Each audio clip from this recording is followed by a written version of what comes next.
Hello hi ಎಲ್ರಿಗೂ ನಮಸ್ಕಾರ. ನನ್ನ ಇವತ್ತಿನ ಒಂದು ವಿಡಿಯೋ ನಾನು ಈಗ ಸ್ಟಾರ್ಟ್ ಮಾಡ್ತಿದ್ದೀನಿ. ಸೊ ವ್ಲಾಗ್ನ ನಾನು ಈಗ ಶುರು ಮಾಡ್ತಾ ಇರೋದು. ತುಂಬ ದಿನ ಆದಮೇಲೆ ವ್ಲಾಗ್ನ ಮಾಡ್ತಾಯಿದ್ದೀನಿ, ಆದರೆ ತುಂಬ ಲೆಂತಿಯಾಗಿ ಏನೂ ಮಾಡಿಲ್ಲ. ಸ್ವಲ್ಪ ಕ್ಲಿಪ್ಪಿಂಗ್ನ ನಾನು ತೆಗೆದು ಇಟ್ಕೊಂಡಿರೋದು. ಇದು ನೆನ್ನೆಯ ಮಾರ್ನಿಂಗ್ ವ್ಲಾಗ್ ಆಗಿತ್ತು. ಸೊ ಮಾರ್ನಿಂಗ್ ಬಂದು ನಾನಿಲ್ಲಿ ಇಡ್ಲಿ ಹಿಟ್ಟನ್ನು ನಾನು ನೈಟ್ 11 o'clockಗೆ ರುಬ್ಬಿ ಇಟ್ಟಿದ್ದು. ಹುಳಿ ಬರಲ್ಲ ಅಂತ ಅಂದ್ಕೊಂಡಿದ್ದೆ, ಬಟ್ ತುಂಬ ಚೆನ್ನಾಗಿ ಬಂದಿತ್ತು. ಹಾಗೆ ಇಡ್ಲಿ ಕೂಡ ತುಂಬ ಮೃದುವಾಗಿ ಬಂದಿತ್ತು. ಹಾಗೆ ಈ ಒಂದು ವಿಷಯನ ನಾನು ನಿಮ್ಮ ಜೊತೆ ಶೇರ್ ಮಾಡಿಕೊಳ್ಳೇಬೇಕು ಅಂತ ಮಾಡ್ಕೋತಾ ಇದ್ದೀನಿ. ಇವಾಗ ಅಂದರೆ ಈ ಸೀಸನ್ನಲ್ಲಿ ನೀವು ಚಿನ್ನನ ತಗೋಬಹುದಾ? ಹಾಗೆ ಬಸವ ಜಯಂತಿ ಇನ್ನೇನು ಬಂದೇ ಬಿಡ್ತು. ಬಸವ ಜಯಂತಿ, ಮದುವೆ ಸೀಸನ್ನು, ಶಿವರಾತ್ರಿ, ಯುಗಾದಿ ಇದೆಲ್ಲ ಸೀಸನ್. ಸೊ ಈ ಟೈಮಲ್ಲಿ ನಾವು ತಗೊಬಹುದಾ ಅಂತ ನೀವು ಕೇಳೋ ಹಾಗಿದ್ರೆ ಈ ಒಂದು ಟಿಪ್ನ ಫಾಲೋ ಮಾಡಿ. ಹಾಗೆ ನೀವಿನ್ನು ಯಾರು ನನ್ನ ಚಾನಲ್ನ ಸಬ್ಸ್ಕ್ರೈಬ್ ಆಗದೆ ನೋಡ್ತಾ ಇದ್ದರೆ ಈ ಕೂಡಲೇ ಹೋಗಿ ಸಬ್ಸ್ಕ್ರೈಬ್ ಆಗಿ, ಹಾಗೆ ಪಕ್ಕದಲ್ಲೇ ಕಾಣುವಂತಹ ಬೆಲ್ ಬಟನ್ ಮೇಲೆ ಕ್ಲಿಕ್ ಮಾಡಿ ಅಂತ ಹೇಳ್ತಾ ಬನ್ನಿ ವಿಡಿಯೋ ಶುರು ಮಾಡಿಬಿಡೋಣ. ಇನ್ನು ತಡ ಮಾಡೋದು ಬೇಡ. ಸೊ ಕೆಲವರು ಅನ್ಕೋತಾ ಇರ್ತಾರೆ ಬಸವ ಜಯಂತಿ ದಿನವೇ ಚಿನ್ನ ತಗೋಬೇಕು ಅಂತ ಎಲ್ಲ ಅನ್ಕೊತಾ ಇರ್ತಾರೆ. ಹಾಗೆ ಈಗ ಇನ್ನೇನು ಹಬ್ಬದ ಸೀಸನ್ನು, ಮದುವೆಗಳಂತೂ ಸಾಲಾಗಿ ಬಂದೇ ಬಿಡುತ್ತೆ ಏಪ್ರಿಲ್ ಮೇ ಅಲ್ಲಿ. ಹಾಗೆ ರಜಾ ಕೂಡ ಇರುತ್ತೆ. ಸೊ ಎಲ್ಲ ಪ್ಲ್ಯಾನ್ ಮಾಡ್ಕೋತಾ ಇರ್ತೀರ. ಹಾಗೆ ಔಟಿಂಗ್ ಹೋಗೋ ಪ್ಲ್ಯಾನ್ ಆಗಿರ್ಬೋದು, ಪ್ರತಿಯೊಂದು ಇವಾಗ ಸಮ್ಮರ್ ವೆಕೇಷನ್ಗೆ ಯಾವ್ಯಾವ ರೀತಿಯಾದಂತಹ ಪ್ಲ್ಯಾನ್ ಹಾಕೋತೀರ, ಅದಕ್ಕೆಲ್ಲ ಸ್ವಲ್ಪ ಬ್ರೇಕ್ ಹಾಕಿ ಅಂತಲೇ ಹೇಳ್ಬೋದು. ಗೋಲ್ಡ್ ಪರ್ಚೇಸ್ ಮಾಡೋ ಅಂಥವ್ರು ಏನು ಮಾಡಿ ಅಂತ ಅಂದರೆ, ಬಸವ ದಿನವೇ ತಗೋಬೇಕು ಅನ್ನೋ ಹಾಗೇನಿಲ್ಲ. ಫಸ್ಟೇ ತೊಗೋಬೋದು. ಚಿನ್ನದ ರೇಟ್ ಏನು ಜಾಸ್ತಿ ಅಂದರೆ ಇರೋ ಪ್ರೈಸ್ಗಿನ್ನ ಜಾಸ್ತಿ ಆಗಿಲ್ಲ, ಹಾಗೆ ಕಮ್ಮಿ ಕೂಡ ಆಗಿಲ್ಲ, ಅಷ್ಟೇ ಇದೆ. ಹಾಗೆ ಇನ್ನು ಇವಾಗಲೇ ಹೇಳ್ತಾ ಇದ್ದೀನಿ, ಯಾವುದೇ ಕಾರಣಕ್ಕೂ ಸಮ್ಮರ್ ಹಾಲಿಡೇಸ್ಗೆ ಲಾಂಗ್ ಟ್ರಿಪ್ ಹೋಗ್ತೀನಿ ಆ ಥರ ಎಲ್ಲ ಮಕ್ಕಳು ಇರೋರು ಅನ್ನೋ ಹಾಗಿದ್ರೆ ದಯವಿಟ್ಟು ಹೋಗಲಿಕ್ಕೆ ಹೋಗಬೇಡಿ. ಯಾಕಂದರೆ ತುಂಬ ಜನ ಮಕ್ಕಳು ಡಿಹೈಡ್ರೇಟ್ ಆಗಿ ಜ್ವರ, ಶೀತ, ಕೆಮ್ಮು ಈ ರೀತಿಯಾಗಿ ಬರ್ತಾ ಇದೆ. ಸೊ ಸ್ವಲ್ಪ ನೋಡಿ ಮಾಡಿ ಹೋಗಿ ಅಂತ ಹೇಳ್ತಾ, ನೀವೇ ನೋಡ್ತಾ ಇದ್ದೀರಾ ಇಡ್ಲಿ ಎಷ್ಟು ಸಾಫ್ಟಾಗಿ ಬಂದಿದೆ ಅಂತ. ಸೊ ನನಗಂತೂ ತುಂಬ ಖುಷಿಯಾಗೋಯಿತು, ಎಷ್ಟು ಬೇಗ ಅಂದರೆ ಲೇಟಾಗಿ ನೆನೆ ಹಾಕಿದ್ದು ಹುಳಿ ಬಂದಿದೆ ಅಂತ. ಸೊ ಅದೆಲ್ಲ ಆದಮೇಲೆ ಮಾರ್ನಿಂಗ್ ಟಿಫನ್ ಎಲ್ಲ ಆಯಿತು. ಮಾರ್ನಿಂಗ್ ಟಿಫನ್ ಎಲ್ಲ ಆದಮೇಲೆ ಇನ್ನು ನೆಕ್ಸ್ಟ್ ಏನೂ ವ್ಲಾಗ್ನ ನಾನು ಮಾಡಲೇ ಇಲ್ಲ.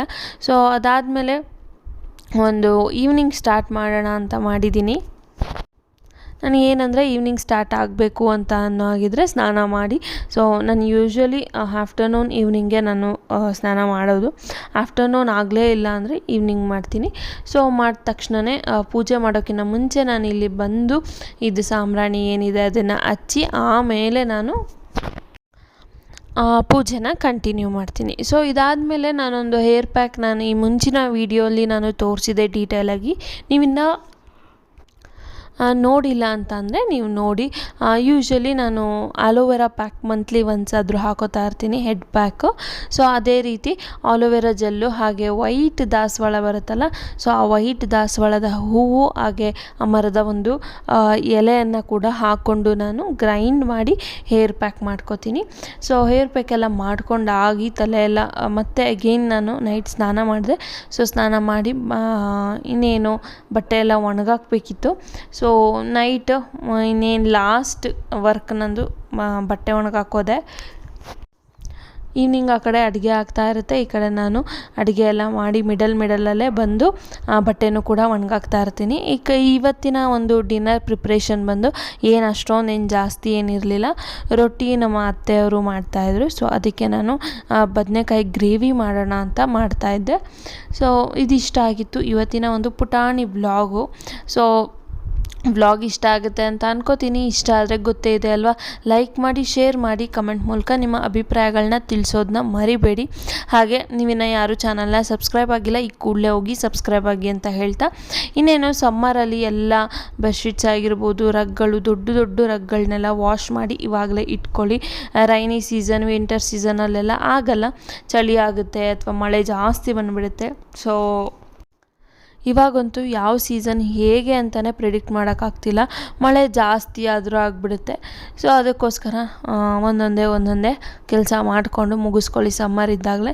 ನನಗಂತೂ ಸಮ್ಮರ್ ತುಂಬ ಇಷ್ಟ, ಆದರೆ ತುಂಬ ಬಿಸಿಲಾದರೆ ತುಂಬ ಕಷ್ಟ ಅಂತಲೇ ಹೇಳ್ಬೋದು. ಸಮ್ಮರ್ ಯಾಕೆ ಇಷ್ಟ ಅಂದರೆ ಮ್ಯಾಂಗೋಸ್ ಎಲ್ಲ ತಿನ್ನೋಕ್ಕೆ ನನಗೆ ತುಂಬ ಇಷ್ಟ. ಸೊ ನಿಮಗೆ ಸಮ್ಮರ್ ಇಷ್ಟನಾ, ವಿಂಟರ್ ಇಷ್ಟನಾ, ಅಥವಾ ರೈನಿ ಇಷ್ಟನಾ ಅನ್ನೋದನ್ನ ಕಮೆಂಟ್ ಮಾಡಿ ಹೇಳಿ. ಸೊ ಇನ್ನಷ್ಟು ಹೆಚ್ಚು ಮನಿ ಸೇವಿಂಗ್ಸ್ ಟಿಪ್ಸ್ಗಳಿಗೋಸ್ಕರ ಸ್ಟೇ ಟ್ಯೂನ್ ಅಂತ ಹೇಳ್ತಾ, ನಿಮ್ದು ಯಾವ್ದಾದ್ರು ರಿಕ್ವೆಸ್ಟೆಡ್ ವಿಡಿಯೋ ಇದ್ದರೂ ಕೂಡ ನೀವು ರಿಕ್ವೆಸ್ಟ್ ಮಾಡ್ಕೋಬೋದು, ನಾನು ಮಾಡೋಕ್ಕೆ ಟ್ರೈ ಮಾಡ್ತೀನಿ. ಸೊ ಓಕೆ, ಬಾಯ್.